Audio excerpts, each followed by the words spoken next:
Oh, also, there's a couple Zerx fittings there. There's the ball joint. Has a grease fit in there.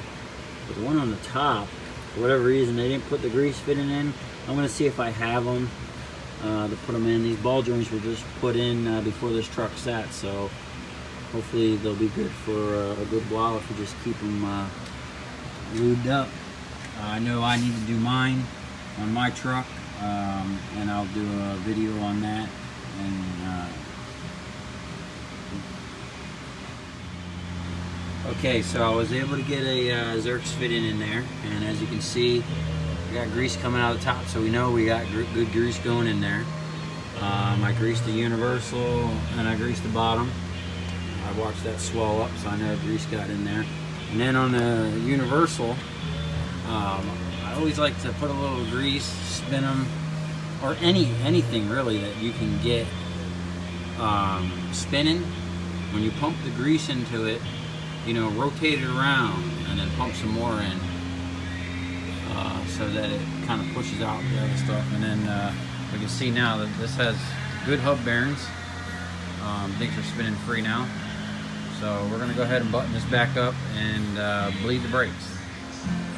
So I'm having an issue getting the hose back on, and what I think is going on here, let me see if I can get it good. It looks like when they recoated the caliper, it got a lot of buildup there. So what I'm going to do is take this off.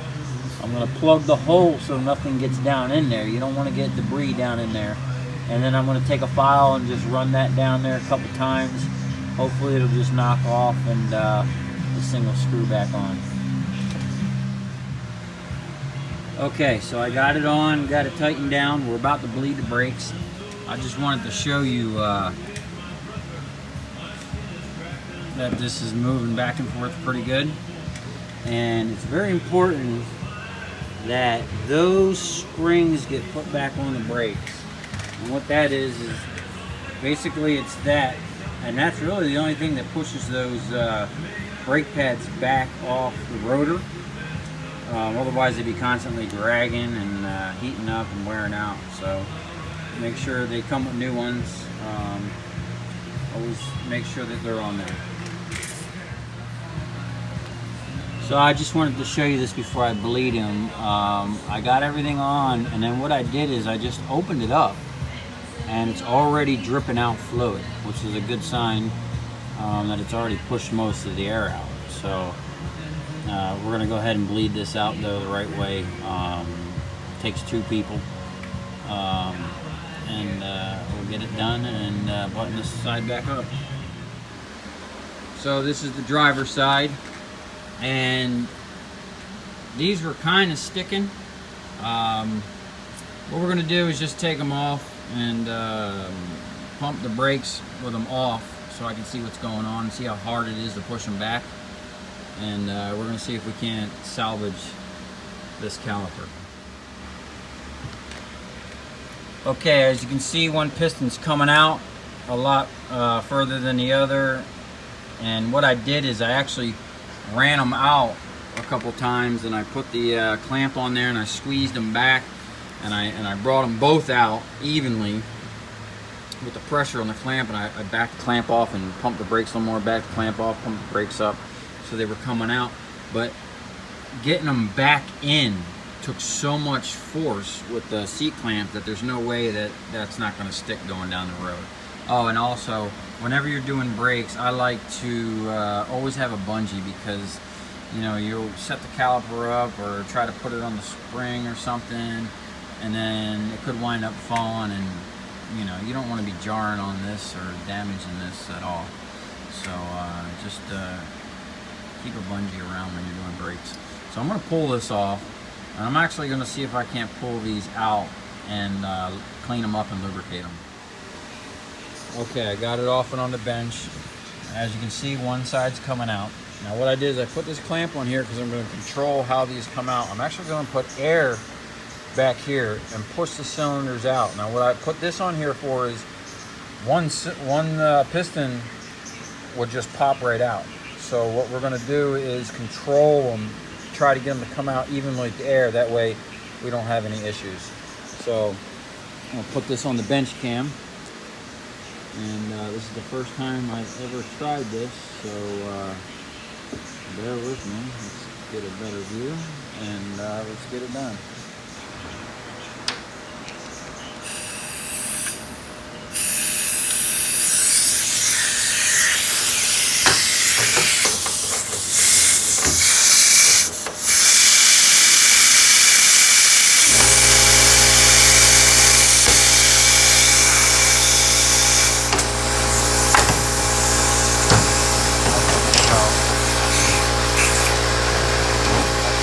Not what I wanted to happen,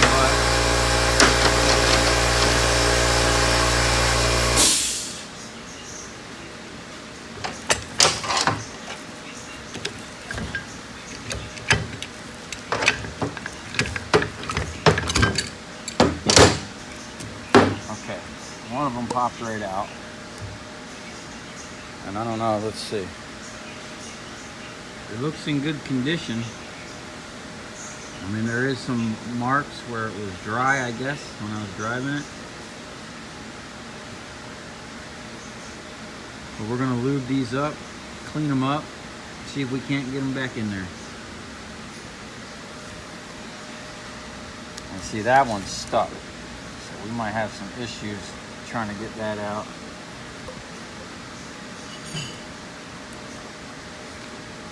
And you should always wear safety glasses when you're doing this. Inspect the seal. See, there's a little bit of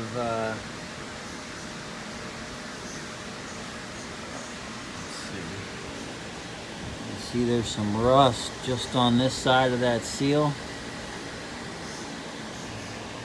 I'm gonna see how easy that seal can come out of there, and then we're just gonna try to clean up that rust and try to get this out.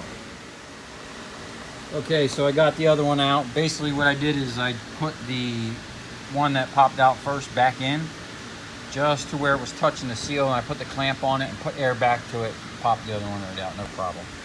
Okay, so as you can see down in there, the inner part is good, but the outer part past the seal is, there was a little bit of rust building up. And that's probably what had that other side sticking. And it's probably what was sticking on here. As you can see, there's some scuff marks. Hopefully, I mean, I can't feel them.